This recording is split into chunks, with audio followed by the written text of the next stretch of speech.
Ketika hukum tidak memberikan rasa keadilan, maka perubahan dalam hukum tersebut merupakan sebuah keniscayaan. Jika kita tidak mengimplementasikan sistem e-court di masa pandemi ini, padahal keadilan masih harus ditegakkan, maka akan terhambatlah keadilan itu sehingga perlu adanya perubahan dalam hukum tersebut. Namun apabila tanpa sistem e-court pun keadilan masih dapat ditegakkan, maka perubahan dalam hukum tersebut tidak diperlukan.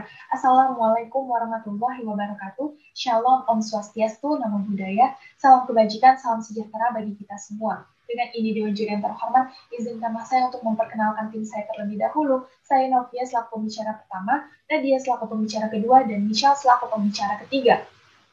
Dewan Juri yang terhormat, pengimplementasian e-court di Indonesia ini sudah pernah diterapkan jauh sebelum pandemi COVID-19. Bahkan dalam Perma pada tahun 2018 pun sudah diatur. COVID-19 ini menjadi momentum bagi kita untuk melihat kesuksesan manfaat dari e-court dan menjadi masa evaluasi untuk dapat mengembangkannya. Bahkan jika kita menerapkan sistem e-court di peradilan Indonesia menjadi suatu perwujudan dari asas peradilan yang cepat, sederhana, dan biaya ringan, yang mana hal ini pun sejalan dengan pasal 2 dan pasal 4 Undang-Undang Nomor 48 Tahun 2009 tentang kekuasaan kehakiman.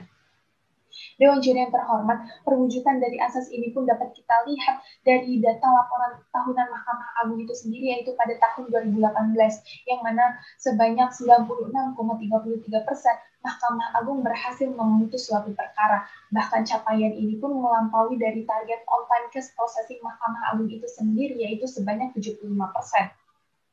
Akan tetapi Dewan Juri yang terhormat, kita juga perlu mengingat bahwa sistem berbasis online ini pun memiliki kelemahan. Di Indonesia sendiri, kasus-kasus mengenai ancaman cybercrime pun masih saja meningkat setiap tahunnya. Sehingga kita perlu mempertanyakan bagaimana dengan data pribadi yang terarsip secara online dalam sistem e-court ini. Apa jaminan jika sistem e-court ini aman digunakan? Tentu saja ini menjadi tanda tanya besar bagi kita semua. Bahkan Dewan Juri yang terhormat di Indonesia sendiri belum menerapkan undang-undang khusus mengenai perlindungan data pribadi, padahal hal ini merupakan hal yang terpenting, sebagaimana yang terdapat dalam pasal 28G ayat 1 Undang-Undang Dasar 1945. Bahkan pada bulan Mei 2021 kemarin, Kominfo dalam siaran persnya menyatakan jika terjadi kasus kebocoran data BPJS Kesehatan yang sebanyak 100.002 data yang diduga identik kuat dengan data BPJS Kesehatan. Sehingga dengan demikian, Dewan Juri yang terhormat, jika kita mengimplementasikan sistem e-court di Indonesia, memang menjadi suatu perwujudan dari asas peradilan yang cepat, sederhana, dan biaya ringan. Akan tetapi kita juga perlu mempertanyakan bagaimana dengan perlindungan data pribadi yang terarsip secara online dalam sistem e-court ini. Padahal di Indonesia sendiri belum diatur undang-undang khusus mengenai perlindungan data pribadi. Sekian dan terima kasih. Lex prosit, non respisit, hukum melihat ke depan bukan ke belakang. Assalamualaikum warahmatullahi wabarakatuh. Shalom, Om Swastiastu, Namo Buddhaya. Salam sejahtera untuk kita semua. Dewan Juri yang terhormat, perlu kami tegaskan bahwa sekali lagi kami menyetujui mosi perdebatan kali ini, yaitu implementasi e-court pada sistem peradilan di Indonesia. Sebelum memasuki tatanan argumentasi, maka akan dijelaskan pengertian e-court terlebih dahulu. E-court merupakan sebuah layanan dalam lembaga peradilan yang berbasis teknologi, mulai dari pendaftaran, pembayaran, pemanggilan, dan persidangan yang dilakukan secara elektronik. Sistem ini diluncurkan oleh Mahkamah Agung berlandaskan Peraturan Mahkamah Agung Republik Indonesia Nomor 3 Tahun 2018 tentang administrasi perkara secara elektronik, yang saat ini telah diperbarui oleh Peraturan Mahkamah Agung Republik Indonesia Nomor 1 Tahun 2019. Dan khusus untuk peradilan pidana diatur dalam Peraturan Mahkamah Agung Republik Indonesia Nomor 4 Tahun 2020. Seperti kita tahu bahwa kini teknologi berkembang dengan cepat, segala hal dapat menjadi mudah dilakukan dan beracara di pengadilan pun kini dapat dilakukan secara daring sejak adanya layanan e-court ini. Menurut kami, hal tersebut merupakan langkah positif dari pemerintah, artinya pemerintah mampu berinovasi dan mengikuti perkembangan zaman. E-court merupakan salah satu bentuk implementasi sistem pemerintahan berbasis elektronik yang telah diatur dalam Peraturan Presiden Nomor 95 Tahun 2018.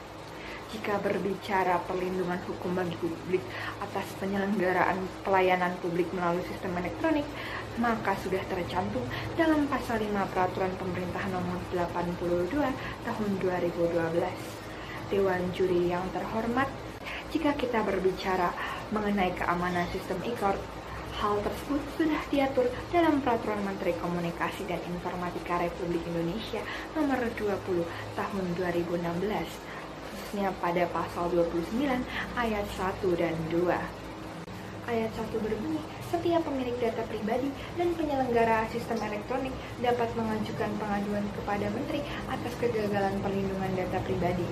Ayat 2 berbunyi, pengaduan sebagaimana yang dimaksud pada ayat 1 dimaksudkan sebagai upaya penyelesaian sengketa secara musyawarah atau melalui upaya penyelesaian alternatif lainnya. Jadi sistem e-court sudah dijamin keamanannya. Dewan Juri yang terhormat, aplikasi e-court tersebut dibentuk dengan beberapa pertimbangan, di antaranya dilatar belakangi oleh Pasal 2 Ayat 4 Undang-Undang Nomor 48 Tahun 2009 tentang kekuasaan kehakiman, yang pada intinya menyatakan bahwa pengadilan membantu mencari keadilan dan berusaha mengatasi segala hambatan dan rintangan untuk dapat tercapainya peradilan yang sederhana, cepat, dan biaya ringan. Dewan Juri yang terhormat, pandemi COVID-19 menjadi momentum yang tepat untuk kita dapat melihat dengan jelas adanya kesiapan negara Indonesia untuk mengimplementasikan e-court dalam sistem peradilan. Menurut data, pada tahun 2020, terdapat lebih dari 8.000 perkara yang ditangani melalui e-litigation yang merupakan bagian dari e-court. Dewan Juri yang terhormat, penerapan e-court ini sebuah lompatan besar bagi Mahkamah Agung dalam melakukan perubahan administrasi di peradilan.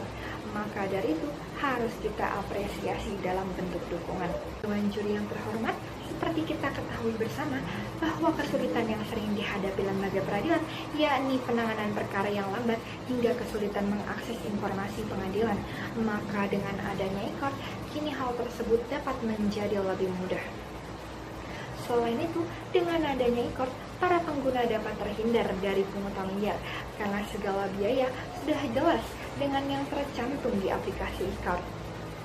Maka tentunya hal ini juga dapat meningkatkan integritas aparatur pengadilan, dan sejatinya jika pemerintah mengimplementasikan e-court dengan baik, artinya pemerintah sudah melakukan perbaikan pada kinerja peradilan di Indonesia. Maka dari itu, sekali lagi kami tegaskan bahwa kami setuju dengan mosi perdebatan kali. The law rejects superfluous, contradictory, and incongruous things. Hukum menolak hal yang bertentangan dan tidak layak. Implementasi sistem yang tidak layak harus kita tolak. Assalamualaikum warahmatullahi wabarakatuh. Shalom Om Swastiastu, Nama Budaya, Salam Kebajikan, Salam Sejahtera bagi kita semua. Dewan Juri yang terhormat, perlu kami tegaskan bahwa kami memahami betul saat ini kita berada pada masa revolusi industri 4.0 yang serba basis teknologi.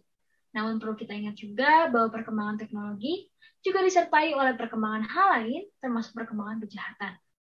Maka dari itu, perlu adanya kesiapan yang jelas dari bangsa Indonesia untuk menanggapi perubahan-perubahan yang ada. Izinkanlah kami membuktikan bahwa Indonesia masih belum siap untuk mengimplementasikan sistem e-court dalam sistem peradilan. Dewan Juri yang terhormat, seperti yang kita ketahui, e-court merupakan layanan yang disediakan oleh lembaga peradilan yang serba berbasis elektronik. Mulai dari pendaftaran, pembayaran, pemanggilan, hingga persidangan, semuanya dilaksanakan secara online. Di Indonesia, e-court didasari oleh Perma nomor 1 tahun 2019 dan Perma nomor 4 tahun 2020. Berdasarkan kedua perma tersebut, maka e-court dapat diimplementasikan untuk peradilan perdata, perdata agama, tata usaha militer, tata usaha negara, dan juga pidana. Dewan Juri yang terhormat, menurut Sajipto Raharjo, perlindungan hukum merupakan upaya untuk melindungi kepentingan seseorang dengan cara mengalokasikan hak asasi manusia kepadanya. Sebagai masyarakat Indonesia, kita memiliki hak asasi untuk merasa aman dan berhak atas perlindungan. Hak tersebut diatur dalam Pasal 28G Ayat 1 Undang-Undang Dasar 1945. Berbicara tentang perlindungan diri, kita juga berbicara tentang perlindungan data pribadi. Dengan menggunakan sistem e-court, kita akan mengunggah data pribadi kita ke server e-court. Namun Dewan Juri yang terhormat, Seperti yang kita ketahui, kejahatan cyber merupakan hal yang baru dan kompleks untuk kita pahami. Adanya ancaman kebocoran data server record pun tidak dapat dipungkiri. Pada tahun 2020, data 3 juta DPT KPU tahun 2014 bocoran diperjualbelikan di situs hacker. Dan baru-baru ini kita juga mengalami kasus yang sama, itu bocornya data 279 juta data pengguna BPJS yang sampai saat ini masih dalam proses investigasi. Beruntungnya kasus kebocoran data di Indonesia menunjukkan bahwa sistem perlindungan data di Indonesia masih rentan. Ditambah, kita belum mempunyai undang-undang khusus tentang perlindungan data pribadi. Dewan Juri yang terhormat, kami memahami betul pendapat tim pro bahwa e-court merupakan perwujudan asas peradilan cepat, sederhana, dan biaya ringan. Namun perlu kita ingat bahwa di dalam hukum yang diperhatikan bukan hanya asas itu saja. Seperti dalam hukum acara pidana. Yang menjadi tujuan dari hukum acara pidana adalah untuk menemukan kebenaran material. Dan untuk menemukan kebenaran material, diperlukan pemeriksaan yang optimal, sesuai dengan pasal 154 dan 155 KUHP. Dan juga yang seperti kita ketahui, dalam pasal 183 KUHP, bahwa keyakinan hakim didasari oleh perbuktian alat bukti perkara. Dewan Juri yang terhormat, jangan sampai kita mengabaikan kualitas putusan hakim yang bersangkut paut dengan hak asasi seseorang hanya karena kita memperhatikan kuantitas perkara yang diselesaikan. Kita dapat mengambil contoh di Amerika Serikat dan Belanda. Di Amerika Serikat, e-court dibatasi hanya untuk kondisi darurat, terkecuali untuk proses cross-examination yang tetap dilaksanakan secara langsung. Di Belanda, e-court dibatasi hanya untuk perkara pidana yang menyangkut perhatian publik. Kedua negara tersebut menyadari adanya kekurangan infrastruktur dan pengawasan. Dan kedua negara tersebut juga menyadari esensi penting dari pemeriksaan secara langsung. Dewan Juri yang terhormat, kami memahami betul bahwa Indonesia harus terus berkembang. Namun, perlu juga diperhatikan kesiapan dari segala aspek. Berdasarkan data dan alasan yang telah saya sampaikan, kami menyatakan bahwa kami tidak menyetujui mosi perdebatan kami. Terima kasih. Tibalah kita pada ranah kesimpulan yang mana pengimplementasian e-court pada dasarnya merupakan salah satu perwujudan dari pembaharuan hukum dengan melihat adanya kebutuhan peran dari teknologi untuk membantu dan menjawab permasalahan yang sedang kita hadapi dan mewujudkan sistem peradilan yang cepat, sederhana, serta biaya ringan. Namun pada dasarnya, baik pihak pro yang menyetujui akan penerapan mosi ini melihat bahwa sistem e-court di peradilan Indonesia merupakan suatu bentuk inovasi yang perlu kita dukung saat ini untuk mempermudah proses yang lebih transparan ke depannya.